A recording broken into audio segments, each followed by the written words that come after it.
یا ایھا الناس کلوا مما فی الارض حلالا طیبا ولا تتبعوا خطوات الشیطان انہ لکم عدو مبین۔ اے لوگو، زمین میں جو کچھ حلال اور طیب ہے، حلال ہے اور پاک ہے، صاف ستھری چیز اور حلال چیز، وہ کھاؤ، اور شیطان کے نقش قدم کی پیروی نہ کرو، انہ لکم عدو مبین، یقیناً وہ تمہارے لیے کھلا دشمن ہے۔ یہ بحث اصل میں کھلے گی سورہ انعام میں جا کر۔ وہاں عرب میں یہ رواج تھا، بتوں کے نام پر کوئی جانور چھوڑ دیتے تھے، جیسے ہندوؤں میں بھی تھی رواج، ہم نے تو بچپن میں دیکھا ہے، کوئی سانڈ چھوڑ دیا، کسی کے کان جو ہے وہ چیر دیے، یہ فلاں بت کے لیے ہے، فلاں دیوی کے لیے ہے۔ اب اسے کوئی کچھ نہیں کہہ سکتا تھا، وہ جہاں چاہیں وہ منہ ماریں جا کر ان کا، اور پھر ان کا ظاہر بات ہے ان کا گوشت کیسے کھایا جا سکتا تھا۔ تو عرب میں بھی یہ رواج تھے، اور ابھی تک اس کے کچھ نہ کچھ ریزیڈول ایفیکٹس تھے۔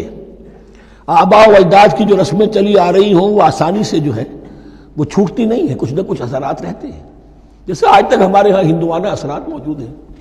تو ایسے لوگوں سے کہا جا رہا ہے کہ یہ تمام حرمتیں جو تمہارے ان لوگوں نے، مشرکین نے بنا لی تھی، یہ جانور حرام، یہ جانور حرام ہو گیا، اسے فلاں کے نام پر نامزد کیا ہے، اس اونٹ کی جو ہے اتنی اونٹنیوں کے ساتھ جفتی ہو چکی ہے، اب بس اس کو خالی کر دو، چھوڑ دو، نہ اس کے اوپر سواری کی جائے گی اور نہ اس کا گوشت کھایا جائے گا۔ یہ کوئی نہیں ہے، جو چیز حلال ہے اصلاً اور طیب ہے کھاؤ۔ انما یامرکم بالسوء والفحشاء، یقیناً شیطان تمہیں حکم دیتا ہے بدی کا اور بے حیائی کا، وان تقولوا علی اللہ ما لا تعلمون، اور اس کا کہ تم کہو اللہ کی طرف نسبت کر کے جو تم جانتے نہیں ہو، کہ اللہ نے حرام کیا۔ بھائی تمہیں کہاں معلوم؟ کوئی دلیل لاؤ، کسی کتاب میں دکھاؤ کہ اللہ نے یہ چیز حرام کر دی۔ وَإِذَا قِيلَ لَهُمُ اتَّبِعُوا مَا أَنزَلَ اللَّهُ قَالُوا بَلْ نَتَّبِعُ مَا أَلْفَيْنَا عَلَيْهِ آبَاءَنَا، اور جب ان سے کہا جاتا ہے اتباع کرو اس کی جو اللہ نے نازل کیا ہے، قالوا، وہ کہتے ہیں بل نتبع ما الفینا علیہ آباءنا، ہم تو پیروی کریں گے اس کی جس پر ہم نے پایا اپنے آباء و اجداد کو۔ اولو کان آباؤہم لا یعقلون شیئا ولا یہتدون، کیا وہ اپنے آباء و اجداد ہی کی پیروی کرتے رہیں گے، خواہ ان کے آباء و اجداد نہ کسی بات کو سمجھ پائے ہوں نہ ہدایت یافتہ ہوئے۔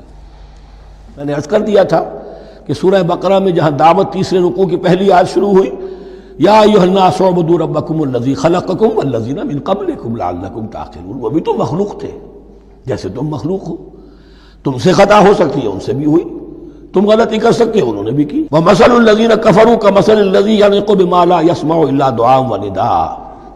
یہاں ذرا تمثیل کے اندر ایک پیچیدگی ہے کہ بظاہر ترجمہ تو یہ ہوگا کہ مثال ان لوگوں کی جنہوں نے کفر کیا اس شخص کی سی ہے جو پکار رہا ہے ایسی چیز کو جو نہ سنتا ہے نہ سمجھتا ہے۔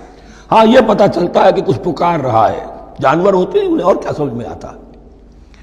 تو یہاں پہ اصل میں تمثیل میں مراد یہ ہے کہ حضور صلی اللہ علیہ وسلم اور مسلمان ان لوگوں کو جو سمجھانے کی کوشش کر رہے ہیں ان میں سے کچھ ایسے بھی ہیں کہ جو کچھ نہیں سمجھتے، دعا اور ندا تو ہے، صم بکم عمی فہم لا یعقلون، لیکن وہ بہرے بھی ہیں، گونگے بھی ہیں، اندھے بھی ہیں، وہ عقل سے کام نہیں لیتے۔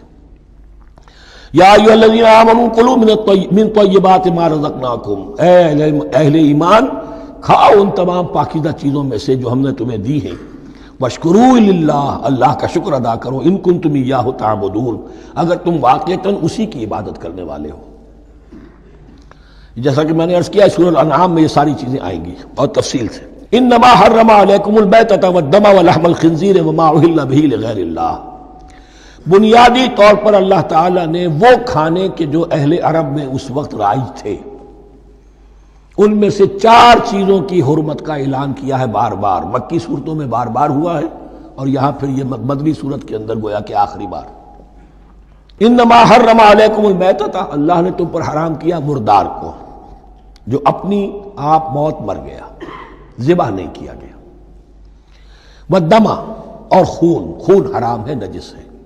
اسی لیے جو ذبح کرنے کا ہمارا طریقہ ہے وہ یہ ہے کہ صرف گردن کو کاٹا جائے تاکہ اس میں شریانے وغیرہ کٹ جائے اور اکثر جو ہے خون جسم کا نکل جائے۔ اگر جھٹکا کیا جائے جیسے سکھ کرتے تھے، ایک ہی تلوار کے وار سے گردن اڑا دی بکری کی، یا یہ کہ جیسے کہ یورپ وغیرہ میں ہوتا ہے، تو پھر وہ خون اندر رہ جاتا ہے جسم کے، اس کے اندر پھر وہ اینٹھن نہیں ہوتی اس حیوان کے جسم میں کہ جس سے خون جو ہے وہ باہر چلا جائے۔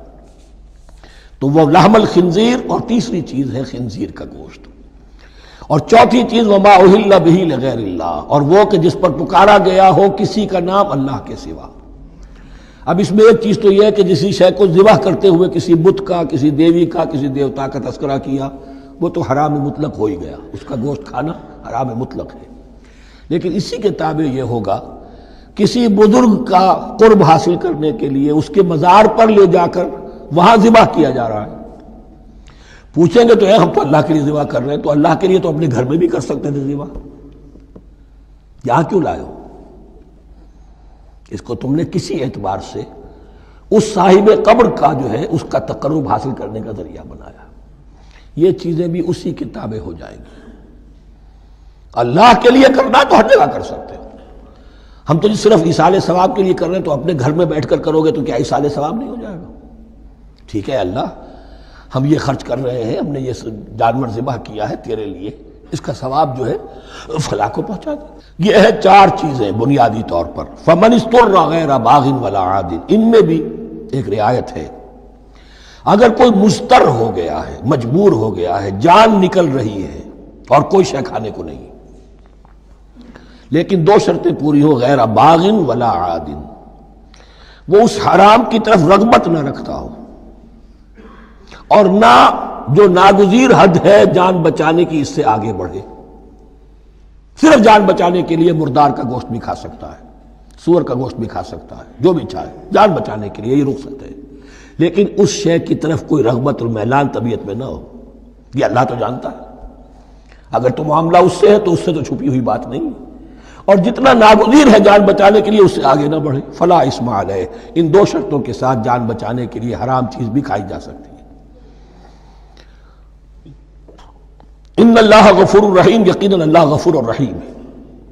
ان الذین یکتمون ما انزل اللہ من الکتاب ویشترون بہ ثمنا قلیلا، یقیناً وہ لوگ جو چھپاتے ہیں اس کو جو اللہ نے نازل کیا ہے کتاب میں سے اور فروخت کرتے ہیں انہیں بہت حقیر سی قیمت پر، اولئک ما یاکلون فی بطونہم الا النار، یہ لوگ نہیں بھر رہے اپنے پیٹوں میں مگر آگ۔ ولا یکلمہم اللہ یوم القیامہ، اللہ ان سے کلام نہیں کرے گا قیامت کے دن۔ ولا یزکیہم، نہ انہیں پاک کرے گا۔ ولہم عذاب علیم، ان کے لیے دردناک عذاب ہے۔ اولئک الذین اشتروا الضلالۃ بالہدی، یہ ہیں وہ لوگ کہ جنہوں نے ہدایت دے کر ضلالت خرید لی ہے۔ والعذاب بالمغفرہ، اور مغفرت اللہ کی اپنے ہاتھ سے دے کر عذاب خرید لیا ہے۔ فما اصبرہم علی النار، تو کتنا ہے ان کا حوصلہ آگ کے لیے، بڑے صابر ہیں اس جہنم کی آگ کے لیے، کس طرح تیاری کر رہے ہیں۔ ذالک بان اللہ نزل الکتاب بالحق، یہ اس لیے کہ اللہ نے تو کتاب نازل کی حق کے ساتھ۔ وان الذین اختلفوا فی الکتاب لفی شقاق بعید، اور یقیناً جن لوگوں نے کتاب اور شریعت میں پھر یہ پگڈنڈیاں نکالی اختلاف کی، وہ بڑی ہی دشمنی میں اور بڑی ہی شقاوت کے اندر مبتلا ہو گئے۔